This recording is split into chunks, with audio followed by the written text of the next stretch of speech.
It's nice to be with you this afternoon. The American Cancer Society is the largest voluntary health organization in the world. It was founded over 100 years ago, 101 years ago, by a group of volunteers, and it remains a voluntary organization now with about 4 million active volunteers throughout the country, working to basically help in the United States to help people stay well and to help people get well and to find cures. We do a lot of research. And then an advocacy part, which is to help people fight back. How can they get the treatment that they need? We've worked collaboratively with the Indian Cancer Society and many other nonprofit organizations in India for the last 10 years or so, working with them to share mutual learnings, to provide our evidence of what has worked in cancer prevention, and we're proud to be collaborating with them. The Indian Cancer Society, like the American Cancer Society, has chapters throughout the country. It's also primarily a voluntary organization, and it's working to provide some primary health care screenings. For instance, they have mobile vans that go into low-income neighborhoods and rural neighborhoods and offer early detection and screening of cancer. So we're alike in some ways and not alike in others, but we certainly appreciate the work that we do with the Indian Cancer Society and other cancer organizations in this country. Well, I think all countries have room for improvement. I think what we need to do is apply the tools and the knowledge that we already have to the problem at hand. I mean, for instance, we know that one of the primary causes, not only of lung cancer, but also a major factor in things like kidney cancer and cervical cancer, is use of tobacco. And the use of tobacco in India remains quite high. So one of the things I think that we need to do is have a better and bigger focus on tobacco control. And that can be through a variety of legislative moves by governments.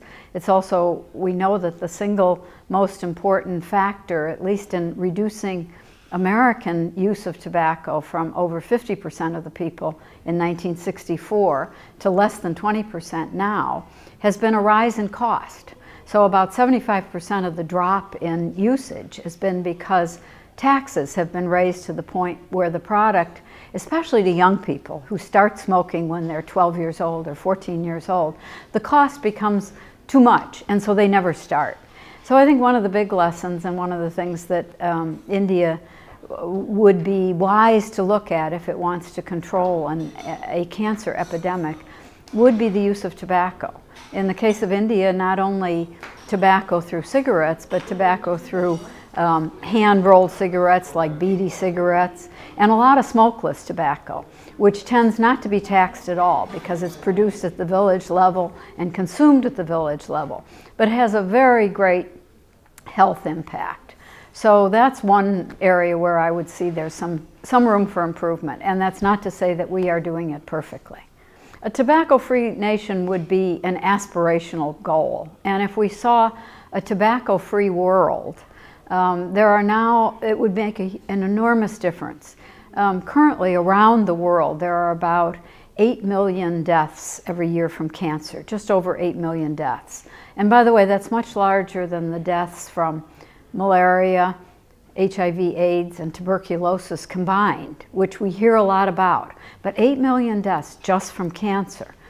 1.5 million of those 8 million deaths are attributable to the use of tobacco. So you see, if we just had a smoke-free world, we would have a reduction in cancer mortality by at least 15% of what it is now. I think the challenges that we face globally are really, among others, ignorance, complacency, and denial. We want to ignore the problem. We want to, if we're individuals and we think we might have a problem, and if we're afraid of what that problem might be, then we tend not to want to go and have a screening. And yet early screening and detection saves millions of lives also.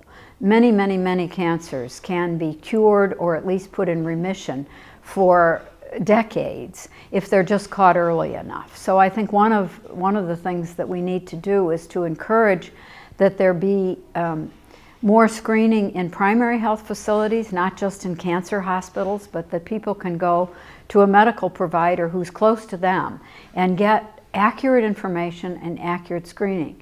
We also need to be thinking more and more about nutritional factors. There is a clear link between obesity and certain kinds of cancers. Breast cancer, for instance, is related to overweight or obesity. So if we stopped smoking and we controlled our weight and we got more physical exercise, we would reduce the cancer burden in India and around the world considerably. Yes, thank you. First of all, I want to say that I'm very pleased that when President Obama was here in India just about 2 weeks ago for Republic Day at the end of January, a number of memoranda of understanding were signed between the United States and India. A couple of those were on health, but one was very specifically on cancer. So I think it's very important that our societies, our governments at the very top level recognize that this is a common problem we have, and that we have brilliant scientists and solutions in India and brilliant scientists and solutions in the United States.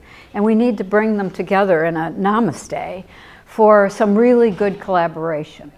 I don't work for the United States government. I'm with a civil society organization, as you've pointed out. But we too are doing our best to have collaboration, not only with the government of India, but with a number of civil society organizations and the private sector here. We've been working for a couple of years with Health Bridge India and RIDE, which is a part of the Public Health Foundation of India, on a collaboration around promoting parliamentarians' awareness of cancer and promoting smoke-free workplaces and legislation about tobacco, and also identification of foods that are high in fat and salt and sugar. And I think that's collaboration will continue for the next couple of years with some funding from us, and we expect them to make some great progress. We're now just entering into a new partnership about cervical cancer. Cervical cancer has a very big burden in India, and it's not very much talked about. And we have the tools to prevent and control cervical cancer. First of all, there is a vaccine, an HPV vaccine. It is available. It's not being used anywhere now in India. It should be brought to India. And so we're working with the private sector, which is Merck, which is a company that produces one of the vaccines. And we're working with other organizations in India, such as PSI, which has done a lot of work in screening, and other organizations to try to bring a collaboration together, not only to bring the vaccine, to have Indian states want to start giving the vaccine to their 10 to 12-year-old girls, but also to do better screening and early detection and treatment for cervical cancer. Cervical cancer is one of those that, if caught early, can be very properly put into remission. And so I think cervical cancer, and now India is 28% of all cervical cancer cases in the world are in India, because of course it's a very large population. So if India were able to really take on cervical cancer in partnership with both national and international and regional and local organizations, I think it would make an enormous difference, not only for India, but really for the whole world. So I'm enthusiastic about this upcoming collaboration in cervical cancer. We've been working in India for over a decade. We have a program called the American Cancer Society University, and through that program we have sent our volunteers and staff to India to collaborate with, I can't tell you how many, I would say at least 50 non-governmental organizations all across India, from north and east and south and west. We've also sent young Indians and Indian professionals to the United States to see what some of the lessons are that we have learned over our 100 years of existence. So it's been an active and full collaboration, and I'm happy to say, continues to this day, in fact with renewed emphasis, in part because of this collaboration in this conference with RTI, which has just set up an office in India, and with the Public Health Foundation of India, which came to us about 6 months ago and asked if we would like to collaborate to bring this conference, this symposium on cancer prevention, detection, and control to New Delhi at this time of the year, and we became one of its principal sponsors. So I'm very happy to be here and through this symposium to meet so many of the partners from government, from the private sector, and from civil society organizations. Can you come to India? No, you're absolutely right. I mean, what we have seen in the United States is that since 1991, our cancer mortality has dropped 22%. That's very significant, and we would like to see that replicated in other places around the world.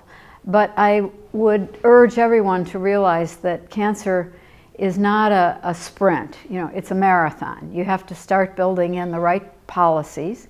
A lot of them are about primary prevention. I think we will not treat our way out of the epidemic. We must prevent an epidemic from happening.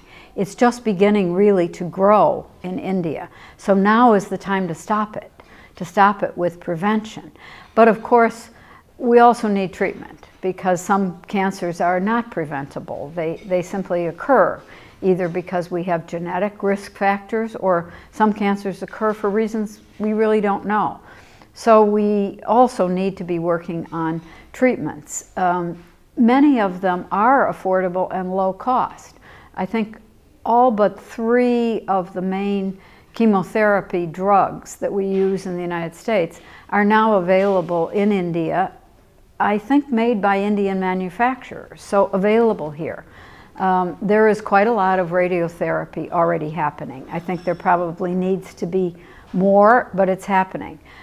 We expect this collaboration with the National Cancer Institute and AIMSS in India that President Obama and Prime Minister Modi signed to look at some of these more advanced proton therapies and the new things that are happening. But let's just remember that most cancer can be prevented or controlled with fairly low technology methods which are available and affordable.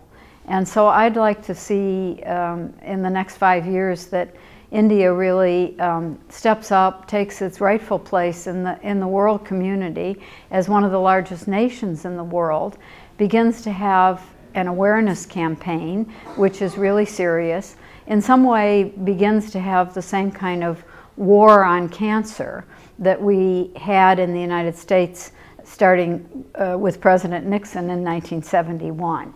So we need much greater awareness, much more prevention, and then the treatments that are necessary available to people where they can access them. We also need to integrate cancer more into primary health settings, I believe, so that primary care physicians, and not only physicians, but also nurses, and also traditional healers, are aware of the signs of cancer, and when patients come to them, they can diagnose it correctly, and if they can treat it, wonderful.